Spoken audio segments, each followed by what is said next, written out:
Welcome aboard. You're listening to Flight Plan Quick Consults, your go-to podcast for veterinary insights that are fast, focused, and designed to elevate your practice. I'm your host, Brenda Tassimo Medina from Encore Veterinary Consulting. Whether you're between appointments or heading into a strategy session, we've got takeoff ready tips, tools, and takeaways to keep your team soaring. So buckle up as we set a course for work-life balance is a myth. So what actually works? Today's panel includes Dr. Amy Tate and Ron Sosa.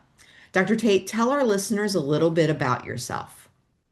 Hi, thanks for having me. I am a veterinarian. I am a partner in a small animal clinic in Birmingham, Alabama. We have six doctors. I am the managing partner and a mom of two teenagers, and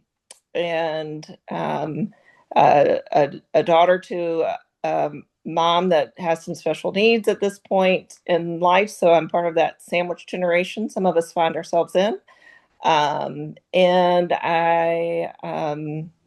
you know, I try to keep all those balls in the air. So that's what we're here to talk about today. Absolutely. Next up is Ron Sosa. Welcome, Ron. Thanks for having me so much. It's great to be here for both of you. So I'm Ron Sosa. I am the founder of Synapt, which is I'm a neuro-inclusive leadership coach. I work with veterinary professionals who are ADHD, autistic, dyslexic, or any number of things under that umbrella, and help them find who they are authentically so they can lead more inclusively. And so I've been in almost every role of the vet practice except for veterinarian, from CSR to vet assistant, and I still play vet assistant twice a month to keep my toes in practice. But yeah, and then I'm the executive director for the Uncharted Veterinary Conference, so putting on leadership CE and conferences. Nice, nice. Well, welcome to our podcast. Thank I set this up and I very purposely asked the question in the form of work-life integration versus work-life balance, because you. I feel like work-life balance is a very overused phrase that is super unrealistic. And so I try and rephrase it to work-life integration because I really strongly believe that that's what we're striving for more than anything. And so, my first question, and our audience would love to hear from both of you on, is what does sustainable work-life integration realistically look like in a full-service veterinary practice? Let's begin with the veterinarian, Dr. Tate. So, you know, I, I am not a big believer in truly work-life balance. I think that it is probably overused.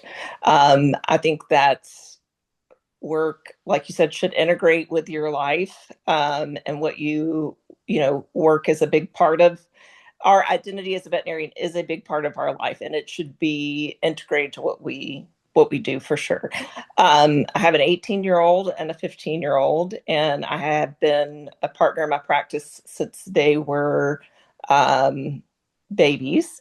So they've always been a part. They've always been there. You know, to them, it is not abnormal to be present in the clinic, or stop and talk to a client when we're out in the community. It's just part of who I am. I do think that has made me a better mother because when I was with them when they were little and had a schedule that was flexible enough to go to events, like I was really there. And then when I was at work, I was really at work because I was lucky enough to have, very supportive, stable care for them, that enabled me to do what I do. So I think the biggest part of that is carving out space for whatever time you have at that moment to be fully present and aware and not distracted. So, you may not be there every moment, but the moments that you are there, to make it sustainable, you have to be fully present. I'm just going to tag on to that because you mentioned earlier that you're in that sandwich generation. Yes. And you're also a veterinary practice owner and the Yes. managing partner of a rather large practice. Yes. So, what kind of adjustments have you found that you've had to make to actually balance things out between work and your outside duties in the past, let's say, 18 months? Oh, goodness. I really have had to kind of, um, you know, figure out what were really things that I needed to be doing and things that I did not need to be doing, um, because I was so busy trying to maybe do all the things that none of them were really being done super well, or super effectively, I will say. And so, kind of working to divvy up what are the weak spots in our practice, what are the spots that I really need to focus on, what are the spots that other people may be bringing strengths to the table for that I'm overlooking, was really, really important. I guess probably starting about a year ago to make sure that, I didn't feel like I had to be in the practice all the time, every free waking moment, um, and building that support so that if I was not there, I mean, I have a great manager and a great assistant manager, but they need support too. Right. Um, and so if I wasn't there to support them, what was the infrastructure in place to allow that support to happen? Um, and it takes some time. You have to kind of really hone in on what you want to do well and what you need to bring to the table and what others have strengths that complement the mission vision of the practice, and then really let those people um, blossom with the projects and the things that they feel, because I think you get blinded in an organization, especially an organization you've been leading, and working with for so long. you know this has been my first and only veterinarian job, so it's really easy to kind of fall into that path if you're doing everything just fine. So it's always important to have people around you to be like, oh, hey, we could do things differently, but you really have to listen to them. And but you also have to let them go and actually do the work that they feel are their strengths. So Great. that's been the biggest pivot of work life integration over the past 18 months, is putting those people in place and really allowing them to kind of blossom where they with what they wanted to do. Absolutely. Ron, what does a sustainable work-life integration realistically look like to you from your perspective? Yeah, I think if you're okay with that, I'd like to twist the question a little bit because I think we've Absolutely. normalized systems in practice where the job leaks out into all aspects of our lives, right? Emotionally, cognitively, physically. So I think the real question for me is how do we design our practices so it doesn't require us to overfunction all the time, right? Because if I'm overfunctioning at work, to Dr. Tate's point earlier, I can't be present with my kids when I get home, right? Right. It's like, how do I want to show up in practice? How do I want to show up in other parts of my life that are not included in the practice? And I think about how we have, you know, predictability, how we can create better predictability instead of going into chaos all the time. Like there's always going to be unknown fires, but how do we create better scheduling expectations or realistic appointment blocks that are allowed or not allowed to use? Like what is the autonomy of the practice allowed to do or not do? I think that there's a lot of permission to be able to be human that we have not given ourselves and our teams. Like as cliche as it sounds, like when I come out of a euthanasia appointment, do I have the ability to, you know, relax and reset coming out of that appointment and going to the next one? Or am I just going to be behind and feel like I have to keep going just to keep up with the business, right? Am I allowed to be a human being? I think about the cognitive load that it takes to do a lot of the workflow in our practices that could be reduced for efficiency's sake. so that when I get home, I'm not so cognitively overloaded and completely depleted that I can show up at my kid's soccer game and still have, a fun time and not wanting to go home and just sleep because I'm so exhausted from just the cognitive overload. So I think that there's things like that that we can do in our practice in order to help us be more present outside of the practice. I love those points. It really reminded me of when, at one point in time in my career, when I was a hospital administrator, that my family pointed out that when I came home and they'd say my name, that I didn't respond immediately, and it took that conversation for me to realize that, I was called upon so much while I was at work that I just shut down when I got home. And, calling my name out it just didn't click because I'd heard it so much throughout the course of a day. And it was a big aha moment that's in line with like what Dr. Tate talked about earlier was, building a really strong layer of leaders around me so that it didn't all feel like it had to fall to me. So excellent. Right. Like, I mean, when I'm the one who's, you know, leading morning huddle to, you know, locking up the building, that's a lot of, to Ron's point, cognitive lift that, you don't have to be doing, but you do have to develop the people that can do Yes. that, right? So you have it takes some time, um, and takes some investment. But I can, a year later, I could see the benefits that that kind of pivot is helping. And also, Ron, talking about the cognitive depletion of going in between all different kind of rooms. I know everybody coming out of COVID did their appointment times differently. We went to blocks of Mhm. sick appointments and well appointments and euthanasia times to, I wouldn't say tame the schedule, but to try to give the veterinarians an ease of like mentally changing leads, Mhm. right? So you weren't going from a puppy to a pancreatitis to another wellness where I found it at that point hard to pivot my conversation. I mean, I think I was in a well appointment and it was probably the worst well appointment ever because I was like, I, I don't know what else to tell. Like your animal's very healthy. And I think I just looked at the person looked at me and I looked back at them and I was like, in my brain, I'm like, I'm supposed to be saying something else. Maybe about like in preventative care, insurance, training, food, whatever. And I just looked at them and they looked at me and I was like, well, everything looks great.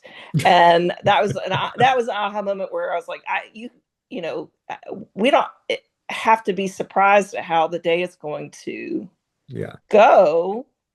um, we have a little bit of agency over it, right? I mean, if you run around putting out fires all the time, eventually, that becomes your business model, and that's all you do. Um, Mhm. so, we I do think that model's helped some of our doctors continue to function to function well. I'm sure there's some, debate about whether we could be more efficient. Um, but for I right have a now, love-hate with efficiency, but that's a whole nother talk. right. I mean, right now for the topic that we're talking about, that was one of the governances that I put in place. And to be honest with you, I think my two long-term associates, if I were to take it away, would be the most upset. That was, that's really something that's given them a little bit of um, breathing room. They kind of know what to expect a little bit in their day.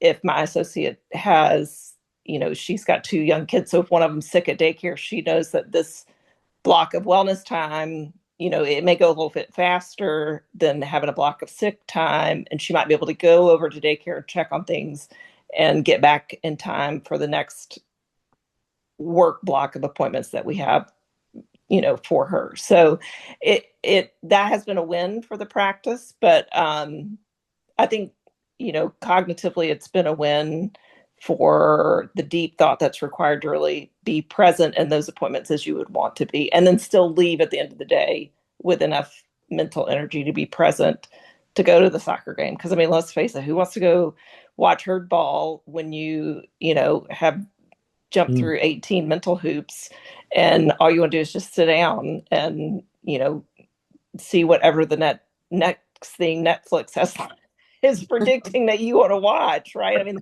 that's the easy Yeah. way to be, but it doesn't really recharge you. Yeah. Yeah, I'd say I was definitely that parent where I came home and my kids are like, Dad, how come you're always tired? And like, that's a gut punch, right? Like, I don't want my kids to just look at me as constantly tired. I want them Right, to look at me and like, I do have boundaries and I do have the ability to turn work off and turn life on. And it doesn't need to be a 50-50 balance, but it needs to be 75-25 on some days, and maybe it's 33-66 on other days and so forth. right. So I mean, yeah. the scariest thing was that I took a trip with my daughter last year with her school, and my mother was originally going to go but got sick, so I ended up taking her seat. But the moral of the story is that it was going to be the longest time I'd been away from the practice, out of reach, since I had my son, and that was 14 years ago. And I mean, I was petrified up until the point where I got like on the plane to leave. But to, everybody did their role. It went as smooth as it could go. And, the place continued to function, and it was fine. And that was a little bit of a relief that you've created this structure where it's going to operate whether you're there or not. Well, Ron, you mentioned boundaries, so that's a great segue into my second question, which is what boundaries should owners and leaders set, but often don't? Yeah, I've thought about this one as a previous practice owner. I used to joke and saying, don't call me unless the building's on fire. And then I realized one day, I'm like, actually, if the building is on fire, don't call me, call the fire department, right? And if I'm on vacation, I can't do anything about a building being on fire, so just don't call me. And it was a joke, but it was also serious, right? Like Yeah. there should be no reason for you to call me outside my working hours, even as the owner. Now we created a mechanism where it's like if you called me twice in a row, I knew it was serious, but also like what do you actually need to call me for that can't be settled on Monday morning or the next business day that I'll be in, right? Because let's face it, like when we're the business owner, we're probably there 60 plus hours a week. So to me, there's nothing that can happen in the practice that there's not a backup plan for. And I think if to Dr. Tate's point earlier, getting people under us and delegating the work is a huge investment in our own time because we have to make sure that we have trained them to do that kind of work. So it is not an immediate payoff like drawing blood and you get the immediate satisfaction of drawing blood. It is a little bit of a laborious of like, I've got to train you how to do this. This is how I want to see it done. Let me paint the picture of success, have you do it before it actually happens. And then let go and know that when someone else does the job, even if it's not to the standard that you would do it, it's okay because done is better than perfect. So true. So true. Dr. Tate, what about you? What boundaries I do you mean, think you should be setting, but maybe you're not? I think that the biggest boundary that I set, or I should be setting, that I don't is, or that I break is, oh, and it's my own problem, is, oh, I'm going to just fix this one problem, um, because I can do it pretty fast, instead of being like, wait, let me follow my own plan of accountability. And to Ron's point, there's there's no burning fire that can't wait until the appropriate people and the appropriate steps are taken.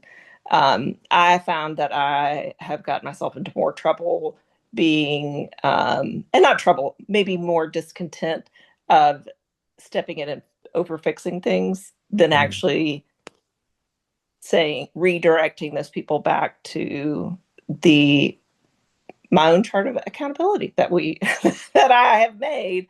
Um, and often it's because I am in kind of a mental state of kind of mental overwork, or you kind of falsely convince yourself that you're in this zone and you can you're going to do it faster and you're going to do it more efficiently.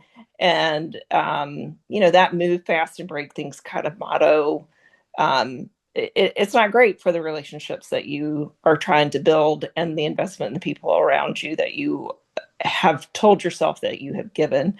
And so that is my own personal boundary that I often bump up against, that I have really worked over the past year to be a little bit mindful of. I'm not saying that it's great all the time, um, because we're all human and we're all learning. I have gotten better at realizing it, though, and I have gotten much better recently at realizing the impact that it has on people.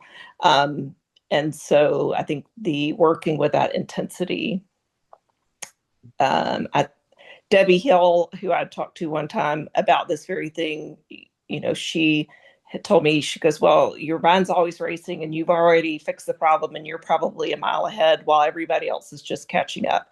And eventually everybody gets there. I might already have the end result that I think that should happen in my mind, but I either have to let them also get to that point or them tell me why we're not going to get there instead of forcing anything upon anybody. Yeah, I like to look at it. The reframe in my head is if I go ahead and do it and I break my boundary, I'm robbing my team of the opportunity to grow. And when I started to realize that, I think is when I started to let go, right? Like I don't want to, I have to tell myself I don't want to rob my teammate of personal growth or professional growth. And so I'm going to give this to them. And they might screw it up royally, but I know how to fix it. Let's be real. We know how to fix it in the end. And it Right. might be annoying to fix it, but I would much rather help them fix it and have them learn and grow from the experience than just doing it myself and plowing through. And to your point, Dr. Tate, like sometimes I hurt a lot of feelings in that wake. Oh, yeah. I mean, I probably have had to go back and apologize more for um, Yeah. plowing forward, even though they like the product in the end, they like the solution in the end. Yeah. Um, they were brave enough to tell me that, it was that they didn't appreciate how I got to it. Mhm. Um, and, but on the flip side, I would have totally felt the same way. But, like I said, you get into that mental groove of solving problems, and then those little dopamine hormones start kicking in your brain and you're like, yes, now we're really grooving. And then only to that it takes longer to kind of repair that trust and relationship that you've invested so heavily in. So that's my boundary that gets, as Taylor Swift says, that is my problem, I am that problem. um, I think the other boundary that um, practice owners get is that they want to be, um, like, you should never be the person who makes all the decisions. Like, there should be, I I feel, the ability for people to make their own decisions. And this should, whether it's the financial health of the practice, the marketing aspect, or services aspect, like, there should be some flexibility in making some of those simple decisions and bringing some of the bigger decisions to the practice owner. um but like, you should not have to be like, you should not be deciding what kind of, like, paper towels that are brought into the practice, right? Like, those are other boundaries that, and I think as practice owners, we are so wound up in wanting to make sure that the practice is successful, that everything's taken care of, and everybody's everybody's living the core values of the mission and the vision. And then you go in and out of exam rooms, and you start to kind of feel like you're all things to everybody, and you really just kind of spread so thin that you have that imbalance, that teeter-totter starts to go the wrong direction, and then it kind of sets off the dominoes for the other issues. Yeah. And say the one last boundary I could think of is the emotional boundary, all right, of not absorbing all of your teams, all of your clients' emotions and grief and frustrations, because it's easy to take that on when you want the best for your team, you want the best for your clients, you want the best for the patients. But if we turn into, it just turns into like emotional exhaustion, and then we're no good to anyone after that. Yeah, I think that there's we want to be fixers. I think there's Mhm. a tendency for that. It's perfectionism and fixers. And when we try and fix everyone else or everyone else's problems, we get ourselves into hot water. Yeah. So, I mean, I mean, to kind of sit in a meeting and with someone who has a problem, and, just sit there and let them talk and really hear it, and then try to kind of turn it back around in those reflective listening activities. And then ask them kind of, what would they do? What do you see if it, and that they can't, when I realized that they could not come up with some of their own solutions, I had fixed you'd fix too much, really, because you've taken away that creative thought process. And I have one other thing that I probably would add is to have a friend in the practice, Mm. right? Mm-hmm. So, like, I didn't realize, because I did not have any other contemporary moms or parents my age or in my life cycle, um, how much that was needed. And now I have some younger, well, I mean, there's moms with younger kids, but then there's another associate who joined us with boys kind of around my kids' age. And it just, the dynamic is different, right? So, you know, to be a good role model for the parents who are coming under that, I, I feel is one thing that hopefully we can get back to the people who are joining the profession, Mm. right? To Absolutely. show them that you don't have to be this crusty old workhorse, that you can in fact still be a present parent. Like, Yeah. it's a, And human. You're yeah, human. Human. inhuman. Absolutely. Absolutely. So if that's the only thing that I give back to the people who are joining me after this, then we've accomplished something, right? I agree. Absolutely. Well, So thank you both for your insights today, and sharing your experiences with our listeners, because everyone really appreciates those real world experiences. And thank you to our audience for flying with us today on Flight Plan Quick Consults. If today's insights helped you climb to new heights, be sure to subscribe, leave a review, and share this episode with your crew. Until next time, keep your mission clear, your team aligned, and your practice soaring.